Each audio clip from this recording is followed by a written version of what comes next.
Assalamualaikum warahmatullahi wabarakatuh.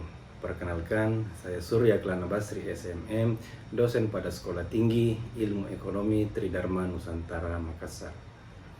Pada kesempatan kali ini, saya ingin memperkenalkan salah satu mata kuliah yang saya ampuh, di antaranya Manajemen Sumber Daya Manusia atau yang sering kita kenal MSDM. Metode pembelajaran yang sering saya gunakan yaitu metode hybrid, di mana pada metode ini mahasiswa bisa belajar melalui daring dan luring. Tidak lupa juga pada metode hybrid ini saya perpadukan dengan sebuah literasi, di mana seperti yang kita ketahui bahwa literasi ini mengajarkan kepada mahasiswa bukan cuma sekedar bisa membaca, tapi juga bisa mengaplikasikan bacaan tersebut. Berikut adalah deskripsi singkat mata kuliah MSDM. Mata kuliah ini berbobot 3 SKS dengan memiliki tujuan memberikan pengetahuan, teknik, dan aplikasi yang komprehensif tentang MSDM. Mata kuliah ini memberi pengetahuan kepada mahasiswa mengenai pokok-pokok utama dalam bidang sumber daya manusia. Dengan demikian, diharapkan agar mahasiswa memperoleh pemahaman mengenai berbagai konsep dasar dan penerapan MSDM sebagai bekal untuk terjun ke dalam dunia usaha maupun perkantoran. Adapun terdapat 4 poin pada capaian pembelajar. Yang pertama, sikap, di mana sikap ini bisa bekerja sama dan memiliki kepekaan sosial serta kepedulian terhadap masyarakat dan lingkungan, serta bisa menunjukkan sikap bertanggung jawab atas pekerjaan di bidang keahliannya secara mandiri. Capaian pembelajaran yang kedua yaitu pengetahuan, di mana mampu menguasai konsep teoritis ilmu manajemen dan menerapkannya dalam berbagai tipe organisasi, baik bisnis maupun non-bisnis pada tingkat lokal, nasional maupun global. Serta ada pula menguasai prinsip kepemimpinan dan kewirausahaan dalam berbagai tipe organisasi.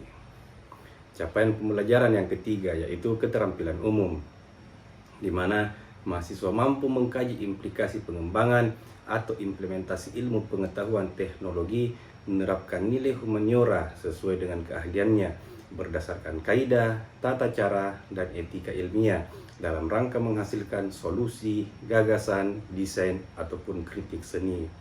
Ada pula mampu mengambil keputusan secara tepat dan akurat dalam konteks penyelesaian masalah di bidang keahliannya berdasarkan hasil analisis informasi dan data. Capaian pembelajaran yang keempat yaitu keterampilan khusus, di mana mahasiswa mampu menunjukkan kinerja mandiri, bermutu, dan terukur, serta mampu menyelesaikan pekerjaan rutin seperti fungsi-fungsi manajemen, di antaranya ada perencanaan, pengorganisasian, pengarahan, serta pengendalian. Adapun capaian pembelajaran pada mata kuliah ini terdapat 7 poin. Yang pertama, mahasiswa mampu menganalisis ruang lingkup, konsep, dan pemikiran SDM. Yang kedua, mahasiswa mampu mengklasifikasikan fungsi-fungsi manajerial dan operasional MSDM. CPMK yang ketiga, mahasiswa mampu menganalisis hubungan industrial, manajemen sumber daya manusia. CPMK yang keempat, mahasiswa mampu menguraikan analisis jabatan. CPMK yang kelima, mahasiswa mampu menganalisis rekrutmen, seleksi, sosialisasi, dan penempatan. CPMK yang keenam, mahasiswa mampu menganalisis pengembangan sumber daya manusia. Serta CPMK yang ketujuh, mahasiswa mampu menguraikan pentingnya sebuah kompensasi. Terdapat kemampuan akhir tiap tahapan belajar atau sering kita kenal sub CPMK. Ada 4 poin. Yang pertama, mahasiswa mampu menjelaskan dan menguraikan ruang lingkup manajemen sumber daya manusia. Sub CPMK yang kedua, mahasiswa mampu menjelaskan konsep dan pemikiran MSDM. Sub CPMK yang ketiga, di mana mahasiswa mampu menjelaskan dan mengidentifikasi perencanaan sumber daya manusia. Sub CPMK yang keempat, mahasiswa mampu menjelaskan pengembangan dan pemberdayaan sumber daya manusia. Berikut adalah video pembelajaran online saya, di mana pada video ini sudah dibekali oleh CPL, CPMK, dan sub CPMK. Sekian dan terima kasih. Wassalamualaikum warahmatullahi wabarakatuh. Ya, baik. Bismillahirrahmanirrahim. Assalamualaikum warahmatullahi wabarakatuh. Waalaikumsalam warahmatullahi wabarakatuh. Dan selamat sore ya. Sore, Pak. Salam sejahtera untuk kita semua. Jadi pertama-tama yang saya ingin sampaikan, ini pertemuan ketiga ya. Jadi sudah 3 kali pertemuan. Jadi pada pertemuan ketiga ini yang bertemakan tentang perencanaan SDM. Karena kemarin kita sempat bahas tentang fungsi-fungsi MSDM dan terdapat beberapa fungsi-fungsi dari MSDM tersebut. Dan yang paling pertama adalah perencanaan. Perencanaan, pengorganisasian, pengarahan, dan pengendalian, serta lain-lain.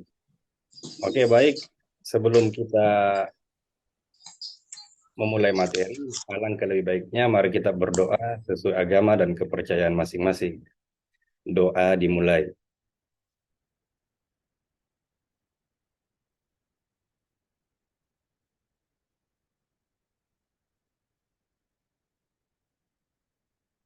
Doa selesai.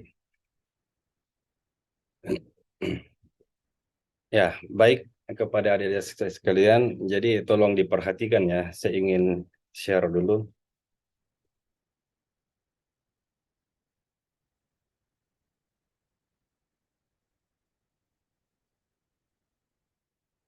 Oke, baik. Jadi pada pertemuan ketiga ini, manajemen sumber daya manusia yang bertemakan perencanaan SDM.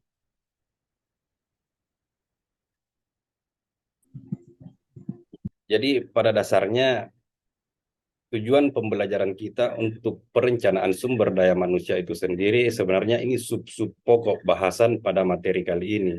Yang dimana yang pertama itu ada definisi perencanaan SDM itu sendiri, dan yang kedua tujuan perencanaan SDM, dan yang ketiga manfaat perencanaan SDM, dan yang keempat langkah-langkah perencanaan sumber daya manusia, serta terdapat kendala dan tantangan. Jadi namanya juga perencanaan tidak serta-merta lurus-lurus saja, karena perencanaan pada dasarnya manusia yang merencanakan, Tuhan yang menentukan. Jadi tidak serta bisa mulus seperti itu yang kalian harapkan. Karena pada dasarnya perencanaan itu cuman sekedar apa ya? Cuman sekedar imajinasi untuk masa sekarang ataupun masa yang akan datang. Tidak bisa dipastikan.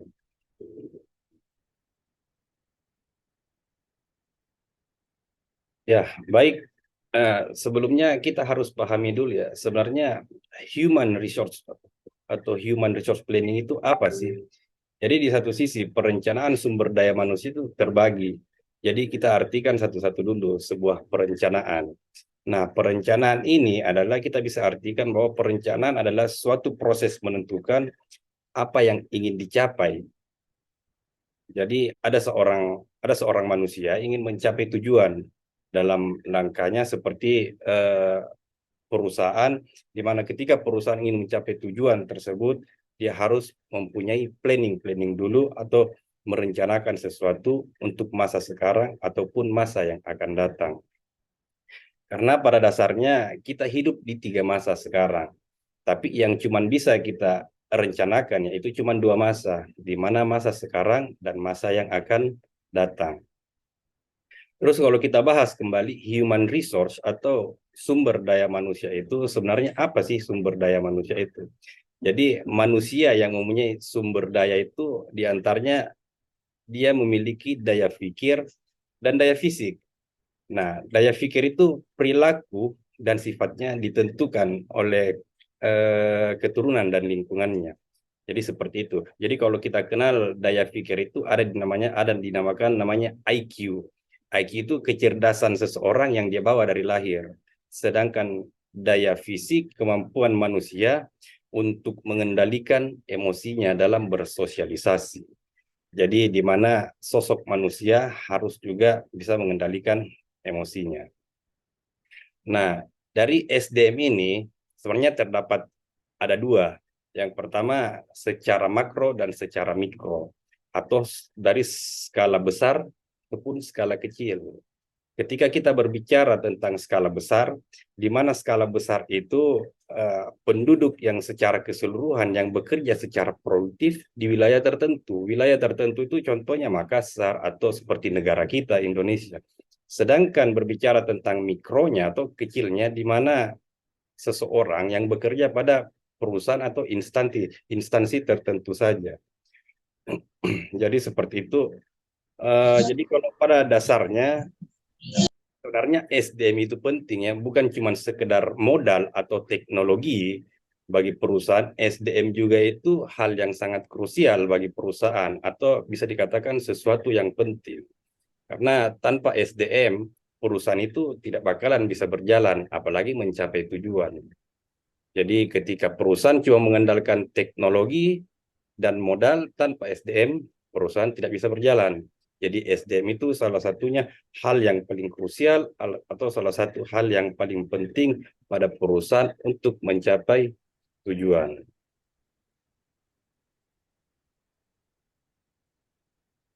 Oke, jadi di sini yang pertama pengertian perencanaan sumber daya manusia.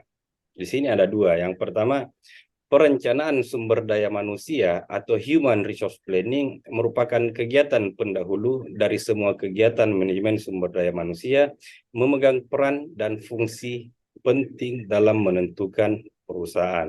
Jadi seperti yang kita ketahui, kemarin kita sempat bahas minggu lalu bahwa fungsi-fungsi MSDM itu yang paling pertama perencanaan dan pengorganisasian. Jadi seterusnya. Jadi langkah yang paling awal dulu itu fungsinya yaitu perencanaan. Karena kegiatan pendahulu ini yang merupakan rencana untuk ingin melaju di masa sekarang atau di masa yang akan datang. Terus yang kedua, perencanaan sumber daya manusia ini adalah proses perancangan kebutuhan dan pengadaan sumber daya manusia pada masa depan sesuai kebutuhan agar efektif dan efisien dalam mencapai tujuan perusahaan. Jadi dikatakan efektif dan efisien ini cepat dan tepat, di mana perusahaan itu membutuhkan SDM atau sumber daya manusia yang berkualitas pada masa depan ataupun pada masa sekarang, baik secara kuantitas ataupun kualitas. Nah, di sini menurut para ahli, saya mengutip ada tiga ya. Yang pertama itu Nawawi 2010. Dia mengatakan bahwa perencanaan SDM adalah mempersiapkan sumber daya manusia yang memiliki kemampuan mengantisipasi masalah-masalah dan pekerjaan bisnis yang dihadapi sekarang dan pada masa depan. Jadi kita berbicara di masa sekarang dan masa depan, bukan di masa lalu, karena masa lalu tidak bakalan bisa dirubah. Masa depan tidak bisa dipastikan. Yang dihadapi sekarang, masa depan, masa sekarang, sorry. Tapi dalam sebuah perencanaan, masa sekarang dan masa depan bisa direncanakan. Jadi pada pengertiannya ini, ternyata SDM atau manusia itu ternyata memiliki kemampuan mengantisipasi atau dalam arti kata bersifat was-was ya dalam menghadapi sebuah masalah. Jadi SDM ini digunakan untuk kemampuannya dalam mengantisipasi masalah-masalah. Kalau cuma mengandalkan modal dan teknologi atau robot itu tidak bisa. Harus mengandalkan namanya sumber daya manusia. Terus yang ketiga, di sini perencanaan SDM adalah merencanakan tenaga kerja agar sesuai kebutuhan perusahaan serta efektif dan efisien dalam membantu terwujudnya tujuan. Tujuan sebenarnya kalau kita berbicara tentang tujuan ada dua, yaitu visi dan misi. Tapi di mana visi kita kenal itu yang mempunyai tujuan untuk jangka panjang. Misi di mana untuk tujuan yang di masa sekarang. Kalau kita berpatokan kepada Sekolah Tinggi Ilmu Tridharma Makassar, di mana dia mempunyai visi misi, di mana kampus kita itu mempunyai misi menghasilkan mahasiswa yang berkualitas pada masa sekarang. Tapi untuk masa yang akan datang atau masa depan, di mana dia mempunyai visi menjadi sekolah tinggi ilmu ekonomi terbaik se-Indonesia Timur. Tapi visi tidak bakalan bisa terwujud Kalau misi saja belum bisa dijalankan. Jadi ketika kita ingin mendapatkan sebuah visi, harus menjalankan di masa sekarang dulu. Ketika kita ingin mencapai tujuan di masa depan, setidaknya berencana untuk di masa sekarang dulu. Terus yang ketiga, perencanaan sumber daya manusia atau perencanaan tenaga kerja diartikan sebagai suatu proses menentukan kebutuhan akan tenaga kerja berdasarkan peramalan, pengembangan, pengimplementasian, dan pengendalian kebutuhan tersebut berintegrasi dengan merencanakan apa sih? Merencanakan organisasi agar tercipta jumlah pegawai, penempatan pegawai yang tepat dan bermanfaat secara ekonomis. Jadi adik-adik sekalian, perencanaan ini sebenarnya cuma peramalan, belum bisa dipastikan. Apalagi kalau kita berbicara tentang masa depan, kecuali kalau kita berbicara perencanaan di masa sekarang, itu masih bisa dipastikan, tapi itu saja masih bisa melenceng. Jadi cuma sekedar peramalan. Pengembangan dibutuhkan sumber daya manusia ketika mengikuti pelatihan-pelatihan. Jadi ketika sudah melakukan peramalan, melakukan pengembangan. Pengembangan ini di mana ketika merekrut rekrutmen baru harus mengikuti pelatihan-pelatihan, terus pengimplementasian dan pengendalian. Kebutuhan tersebut berintegrasi, harus menjadi satu kesatuan dengan perencanaan organisasi agar terciptanya jumlah pegawai. Nah, ini tercipta jumlah pegawai tidak bisa terjadi mismanagement. Kenapa? Karena ketika dia kelebihan atau kekurangan, itu namanya mismanagement. Itu salah satu perusahaan yang tidak sehat. Jadi ketika teman-teman melihat di loker, salah satu loker Makassar mungkin di Instagram, mungkin pernah berpikir bahwa kok ini perusahaan buka terus lokernya. Kenapa seperti ini ya? Karena dia mencari sosok yang betul-betul untuk posisi tersebut, bukan asal-asalan. Jadi tidak apa-apa, karena penempatan pegawai yang tepat itu harus betul-betul pengambilan keputusan yang sangat bijaksana. Karena jangan sampai ditempatkan pegawai yang tidak di tempatnya, itu percuma saja. Kualitasnya tidak bakalan terlihat bermanfaat secara ekonomis, tidak membuang-buang anggaran biaya perusahaan lah. Oke, nextnya di sini kita berbicara tentang tujuan perencanaan SDM. Jadi ada beberapa tujuan sebenarnya perencanaan SDM. Jadi tujuan yang pertama menentukan kualitas dan kuantitas karyawan yang akan mengisi semua jabatan dalam perusahaan. Jadi dalam menentukan kualitas dan kuantitas harusnya pakai rumus sebenarnya 50-50 ya. Kualitasnya 50, kuantitasnya juga 50. Karena kalau kita jalan-jalan ke perusahaan perbankan misalnya, kalau kita jalan pada suatu bank, terdapat pada front office-nya itu terdapat sosok yang good looking lah. Salah satunya mungkin dia gagah dan cantik. Nah, itu termasuk kuantitas. Tapi bukan sekedar kuantitas yang dia miliki. Ternyata dia juga mempunyai kualitas. Makanya dia bisa dipertahankan di perusahaan itu. Karena di sini untuk mengisi semua jabatan dalam perusahaan, kecuali yang bekerja di back office, mungkin diutamakan yang kualitas. Tapi yang bekerja di front office, yang langsung terlihat sama nasabah, diutamakan yang kuantitas. Setidaknya 50-50 lah ya. Terus yang kedua, di sini menjamin tersedianya tenaga kerja masa kini maupun masa depan, sehingga setiap pekerjaan ada yang mengerjakan. Jadi tujuan yang kedua ini bisa menjamin tersedianya tenaga kerja masa kini, di masa sekarang, ataupun masa depan. Sehingga pekerjaan itu ada yang handle, ya kan? Tidak terjadi seperti tumpang tindih atau apalah segala macam. Jadi setiap pekerjaan itu betul-betul ditempatkan orang sesuai di tempatnya, tidak terjadi tumpang tindih. Menghindari terjadinya mismanagement dan tumpang tindih dalam pelaksanaan tugas. Nah, ini yang dikatakan tadi, makanya di satu sisi setiap pekerjaan itu harus ada yang mengerjakan. Jangan satu orang yang bekerja untuk semua pekerjaan, itu tidak sehat itu. Terus kompensasi yang diterima sama, itu kan tidak adil namanya. Jadi harus sesuai setiap pekerjaan ada yang mengerjakan, dibagi rata. Terus yang berikutnya, yang bagian D, mempermudah koordinasi, integritas, dan sinkronisasi atau KIS, sehingga produktivitas kerja meningkat. Jadi KIS ini, sebenarnya tujuan pada KIS ini mempermudah koordinasi. Koordinasi itu saling mengontrol ya, atau saling berkoordinasi satu sama lain, terus mempunyai integritas di mana menjadi kesatuan dan tersinkronisasi, terhubung dari satu ke yang lainnya, tidak terjadi mismanagement, bekerja sama, tidak saling kerja sendiri-sendiri. Terus menghindari kekurangan atau kelebihan karyawan. Nah, seperti yang tadi saya katakan, kekurangan dan kelebihan karyawan juga ini fatal. Ketika kekurangan, maka terjadi pekerjaan itu ada yang tidak bisa menghandlenya. Jadi terjadi satu orang yang bisa mengerjakan dua pekerjaan sekaligus. Nah, itu kan tidak sehat. Itu namanya kekurangan. Kalau kelebihan karyawan juga ini juga tidak sehat karena di mana perusahaan mengeluarkan banyak kos, tapi produktivitas atau kualitasnya tidak ada sama sekali.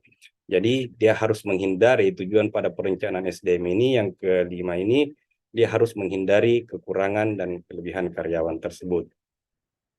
Terus yang keenam, menjadi pedoman dalam menetapkan program penarikan seleksi, pengembangan, kompensasi, pengintegrasian, pemeliharaan, kedisiplinan, dan pemberhentian karyawan. Jadi pertama programnya penarikan seleksi. Ketika terjadi perekrutan seleksi, sudah itu diterimalah karyawan tersebut, terus melakukan pengembangan. Dia diolah, dia diberi pelatihan biar dia cepat berkembang. Terus tanda tangan kontrak, menerima kompensasi yang diterima. Nah, pada kompensasi juga ini harus kita pahami, jangan pada dasarnya banyak orang yang ingin dibayar dulu baru bekerja. Kalau pada perusahaan-perusahaan itu perusahaan swasta terutama itu kebanyakan bekerja dulu baru digaji. Jadi jangan minta terlalu banyak tapi tidak sesuai kualitasnya, itu tidak boleh. Terus pengintegrasian menjadi kesatuan, terus pemeliharaan. Seperti yang saya katakan, jaga alma mater Tridharma Nusantara Makassar. Nama baik kita dijaga, dipelihara. Jadi jangan sampai membuat hal-hal yang tidak senonoh di luar sana. Jadi pemeliharaan pada sebuah perusahaan ini sangat penting. Terus kedisiplinan. Kalau kita berbicara tentang kedisiplinan, wajib. Karena erat kaitannya dengan waktu. Waktu masuk dan waktu keluar. Di mana di situ banyak terjadi mencuri-curi waktu masuk dan mencuri-curi waktu keluar. Nah, itu bahaya itu yang seperti itu. Tidak sehat. Terus pemberhentian karyawan. Dan ternyata tujuan perencanaan ini salah satunya pemberhentian karyawan. Jadi jangan kaget ketika besok-besok misalnya ada orang tiba-tiba didengar, ya kita dengar itu tiba-tiba dipecat. Ya mungkin kita dengarnya tiba-tiba, tapi ternyata tujuan pada perusahaan itu salah satunya pemberhentian karyawan. Jadi ini sejak dari dulu sudah direncanakan bahwa pemberhentian karyawan itu untuk Anda itu sudah diberlakukan seperti itu. Terus menjadi pedoman dan melaksanakan mutasi baik secara vertikal ataupun horizontal dan pensiun karyawan. Nah, di sini melaksanakan mutasi, soalnya ada banyak, hidup itu adalah pilihan. Jadi ketika kita sudah nyaman bekerja di kota kita, tapi tidak mendapatkan promosi jabatan karena kita menolak mutasi. Tapi ya, artinya karir kita tidak berkembang. Nah, takut dimutasi. Di satu sisi, ketika ingin promosi jabatan atau ingin karirnya lebih meningkat lagi, ya harus siap dimutasi. Baik itu dekat jauhnya, ya mutasi itu harus diterima. Karena itu bagian dari tujuan perusahaan. Dan pensiun karyawan. Dan pensiun karyawan ini sudah dipersiapkan, sebelumnya. Jadi ketika sebelumnya pensiun sudah harus ada penggantinya. Terus tujuan yang terakhir menjadi dasar dalam penilaian karyawan. Jadi tujuan ini sebenarnya penilaian karyawan di sini sangat penting. Kenapa? Seperti kita ketahui bahwa menjadi dasar penilaian karyawan itu adalah hal yang paling lazim lagi ya. Jadi seorang karyawan itu kita bisa menilainya baik secara kualitas maupun kuantitas. Jadi ketika besok-besok Anda sudah bekerja, menjaga penilaian dalam penilaian karyawan itu termasuk pemeliharaan dan kedisiplinan itu kalian harus jaga baik-baik. Jangan asal terima uang, bekerja, sudah terima gaji, senang. Jangan seperti itu. Nah, terus di sini ada manfaat perencanaan SDM. Ada 4 ya. Pertama, mengoptimalkan SDM yang ada. Jadi, yang kita maksud di sini mengoptimalkan tidak membuang-membuang anggaran perusahaan. Di mana kata optimal ini kita manfaatkanlah SDM yang ada dulu. Tidak usah merekrut kalau masih ada. Toh dia juga berkualitas dan berkuantitas. Untuk apa merekrut? Salah satunya ketika kita merekrut, nah terjadi tumpang tindih ataupun anggaran juga terkuras karena kita harus mengeluarkan gaji lagi untuk membayar karyawan baru. Terus yang kedua, ini memperkirakan kebutuhan SDM di masa yang akan datang. Jadi kita cuma bisa memperkirakan kebutuhan SDM di masa sekarang, apakah cukup untuk di masa yang akan datang. Kalau berbicara jangka panjang, makanya sebuah perencanaan itu cuma sekedar imajinasi atau bahkan sebuah perkiraan untuk mencapai tujuan di masa depan. Tapi ada kalanya karena kita hidup di masa sekarang, perencanaan itu sangat penting. Terus tidak lupa juga memberikan gambaran situasi pasar kerja. Jadi ketika perekrutmen itu terjadi, jadi jangan lupa memperkenalkan gambaran situasi kerja pada SDM-SDM terbaru kita ini sangat penting. Harus menjelaskan bahwa kompetitor kita inilah, situasi pasar kerja kita begini, laba kita begini, target kita begini. Jadi itu harus jelas semua. Nah, dasar penyusunan program-program SDM ini termasuk sebuah tanda tangan kontrak, pemberian kompensasi, pemeliharaan, dan lain-lain. Jadi itulah yang dimaksud manfaat perencanaan SDM. Selanjutnya ada langkah-langkah perencanaan sumber daya manusia.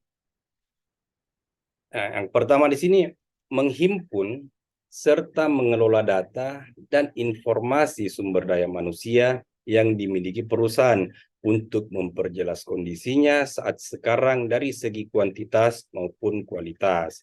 Jadi menghimpun ya, jadi mengumpulkan secara keseluruhan data dan informasi sumber daya yang kita punya sekarang untuk memperjelas kondisi kita. Apakah umurnya masih bisa dilanjutkan atau tidak? Kalau memang sudah tua, artinya kita cari yang muda-muda untuk di masa depan.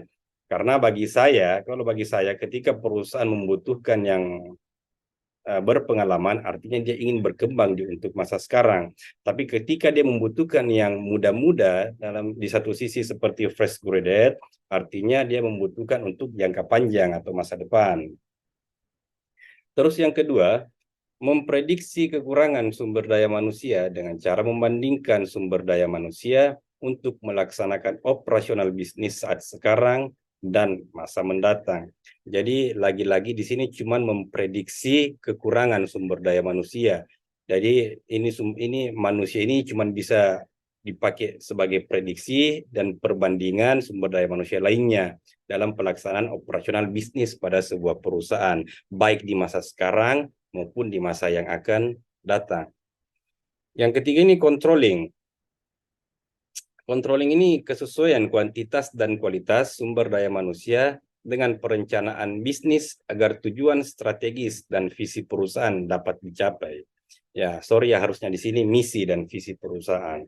Jadi di mana misi itu di masa sekarang yang seperti tadi saya katakan, sedangkan visi itu di masa yang akan datang. Jadi kita harus bisa mengontrol. Kalau kita tidak bisa mengontrol di masa yang akan datang, setidaknya kita bisa mengontrol di masa sekarang.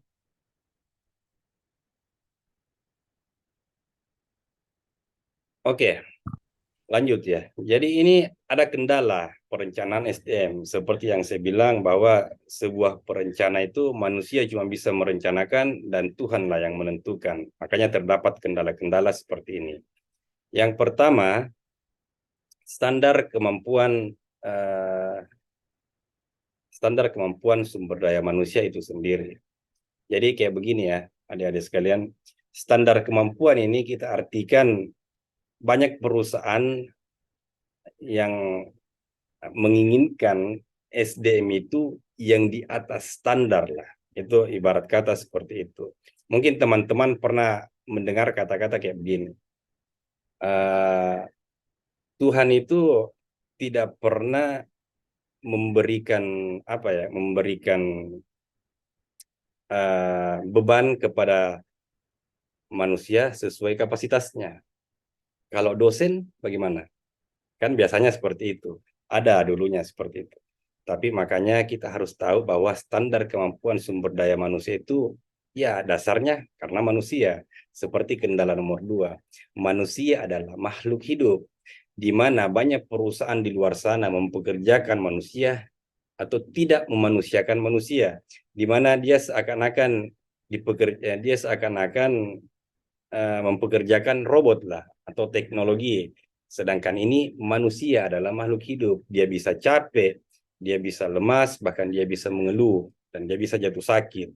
Karena dia adalah makhluk hidup. Bukan teknologi, robot, atau apalah segala macam. Terus kendala yang ketiga, situasi SDM, di mana situasi ini kita tidak bisa prediksi ya. Seperti kemarin terjadi COVID misalnya. Padahal sebelum COVID, banyak perusahaan-perusahaan besar itu merencanakan sesuatu yang sudah pasti, misalnya seperti itu untuk masa sekarangnya. Tapi terjadilah bencana atau masalah seperti COVID apa segala macam. Nah, makanya dalam situasi ini SDM itu sangat dibutuhkan. Susah dikontrol atau susah diprediksi. Terus yang terakhir, kebijaksanaan tenaga kerja pemerintah. Jadi dalam kebijaksanaan ini, undang-undang tenaga kerja itu penting, serta pemberian kompensasi juga penting. Jadi kepada adik-adik sekalian, saya cuma mau ingatkan ya, ketika besok-besok kalian sudah lulus dan sudah bekerja, ingat, kalian juga harus tahu, kalian bekerja di mana? Apakah kalian bekerja di PT atau di CV? Karena gaji atau kompensasi yang kalian terima itu nantinya berbeda. PT lebih besar, CV lebih kecil. Jangan sampai kalian bekerja di CV terus berharap gaji seperti yang di PT. Itu tidak mungkin. Itu kesalahan Anda sendiri. Jadi kalian juga harus pintar-pintar dari sekarang. Rencanakanlah. Oke, terus materi yang terakhir ini adalah sebuah tantangan perencanaan SDM. Jadi tantangan ini adik-adik sekalian tentang tantangan eksternal dan internal. Kalau kita berbicara eksternal ini meliputi bidang ekonomi, ini lebih luas ya, lebih besar. Sosial politik, perundang-undangan, kemajuan teknologi, serta persaingan atau kompetitor. Di mana tantangan ini yang kita tidak bisa hindari. Ketika perusahaan sudah besar, dia solo atau tunggal, besok-besok sudah ada persaing, sudah ada saingannya, yaitu kompetitornya. Jadi itu tidak ada orang yang betul-betul sukses atau tunggal, dia bisa berdiri sendiri, pasti ada saingan. Dan kemajuan teknologi juga ini kita tidak bisa prediksi, apalagi di zaman sekarang, kemajuan teknologi yang begitu canggih. Terus tantangan internal dalam perusahaan itu sendiri meliputi anggaran. Anggaran ketika perusahaan itu siap, artinya anggarannya bagus-bagus saja. Tapi ketika perusahaan itu tidak sehat, nah anggarannya juga bakalan goyang. Terus bagaimana caranya mengestimasi produk dan penjualan kalau anggaran saja sudah tidak sehat. Terus berbicara lagi usaha atau kegiatan baru, dia ingin melakukan ekspansi dan sebagainya. Kan seperti itu. Misalnya ketika kita ingin jauh lebih besar, ibaratnya kita harus mengeluarkan kos lagi lebih banyak, membutuhkan kos lebih banyak biar pemasukan juga atau laba yang kita terima ke depannya lebih banyak pula. Oke, baik dari teman-teman sekalian, mungkin ada yang ingin bertanya terkait materi tersebut, saya persilahkan ya. Bukan ke tangan gitu. Silahkan yang ingin bertanya.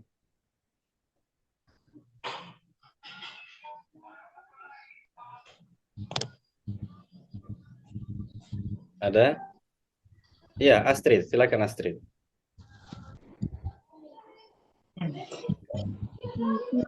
Assalamualaikum warahmatullahi wabarakatuh dan selamat sore. Sore. Izin bertanya, Pak, apa pentingnya perencanaan pada perusahaan? Sekian dan terima kasih. Iya, terima kasih ya Astrid. Apa pentingnya perencanaan pada perusahaan? Jadi sebenarnya begini Astrid. Kalau kita berbicara perencanaan tidak usah untuk perusahaan dulu, untuk manusia lah dulu. Berencana itu penting dah sih. Penting, pasti penting. Karena ketika kita ingin melangkah ke depan, pasti harus punya rencana. Apalagi perusahaan ingin merencanakan di masa sekarang ataupun di masa depan. Karena tanpa sebuah rencana, itu perusahaan itu tidak bakalan sampai ke tujuannya. Mempunyai rencana saja masih bisa gagal, apalagi tidak memiliki rencana sama sekali. Jadi seperti itu. Jadi tidak untuk cuman perusahaan ya, bagi kalian-kalian juga, adik-adik sekalian, ketika punya mimpi ya rencanakanlah dari sekarang. Jangan takut berencana, ya kan? Mencoba memang belum tentu berhasil, tapi diam sudah dipastikan gagal. Bagaimana Astrid? Baik, Pak. Iya. Terima kasih, Pak. Pertanyaan kedua, ada? Silahkan Ludiana. Saya, Pak. Baik, selamat sore semuanya. Sebelumnya terima kasih atas kesempatan yang diberikan. Jadi setelah saya mendengarkan penjelasan Bapak mengenai perencanaan, ternyata sebuah perencanaan itu sangat penting bagi perusahaan dan manusia.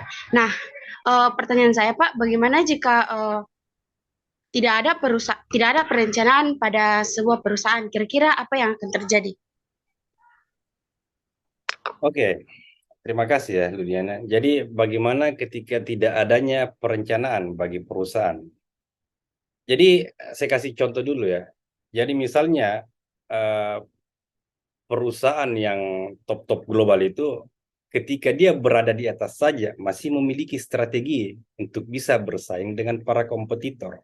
Apalagi perusahaan yang masih di bawah. Jadi ketika kita tidak punya perencanaan dalam diri kita sendiri, kita mau ngapain sih? Kita tidak bakalan bisa. Atau kita bakalan mungkin hidup stuck begini-begini saja. Tidak ada rencana, tidak ada mimpi yang jelas.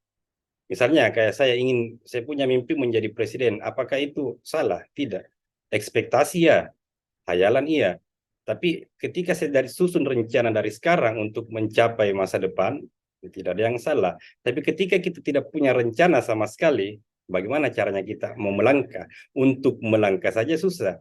Bagaimana ketika perusahaan untuk mencapai tujuannya? Bagaimana caranya dia mau mencapai tujuan kalau tidak ada rencana sama sekali? Jadi seperti itu, Ludiana.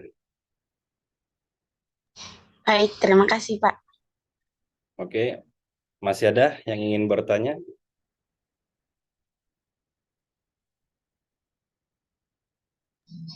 Saya Pak, Ya, silahkan Uliana. Sri. apa kaitannya manusia dengan perencanaan pada perusahaan, Pak? Terima kasih, mohon dijawab. Oke, terima kasih Uliana. Apa kaitannya manusia dengan sebuah perusahaan? Seperti tadi yang saya katakan, manusia itu adalah aset bagi perusahaan. Ketika cuman modal dan teknologi yang diandalkan pada perusahaan-perusahaan, dia bisa apa? Kalau tidak ada sumber daya manusia yang dia punya. Sebesar apapun perusahaan, ketika tidak mempunyai SDM, entahkah berkualitas atau tidak berkualitas sama sekali, tidak bakalan bisa berkembang. Terus bagaimana caranya dia ingin melakukan rencana ketika cuma modal dan teknologi, tidak ada manusia yang merencanakan sebuah rencana. Jadi seperti itu, Uliana. Oke. Pak. Ya, jadi saya kembali share ya, teman-teman.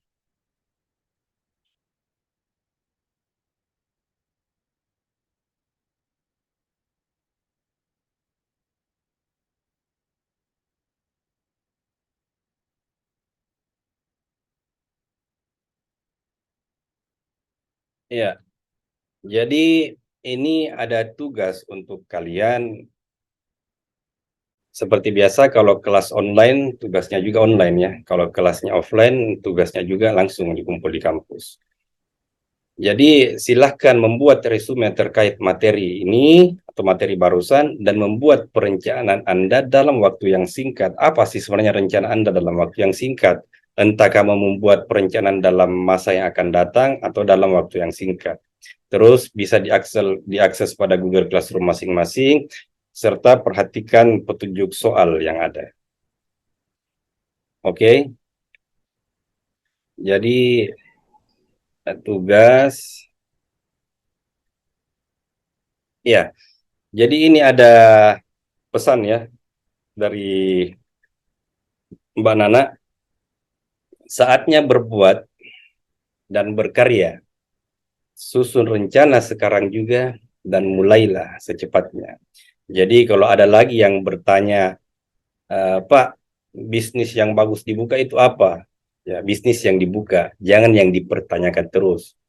Bergeraklah dari sekarang. Kalau bukan kalian, siapa lagi? Jangan pernah berharap dengan orang lain, karena tanggung jawab ada pada diri kalian masing-masing. Jadi baiklah ya, sekiranya begitulah pertemuan kita pada sore hari ini. Semoga bisa menambah manfaat bagi kita semua. Sebelumnya, wabillahi taufiq wal hidayah. Wassalamualaikum warahmatullahi wabarakatuh. Waalaikumsalam warahmatullahi wabarakatuh. Warahmatullahi wabarakatuh.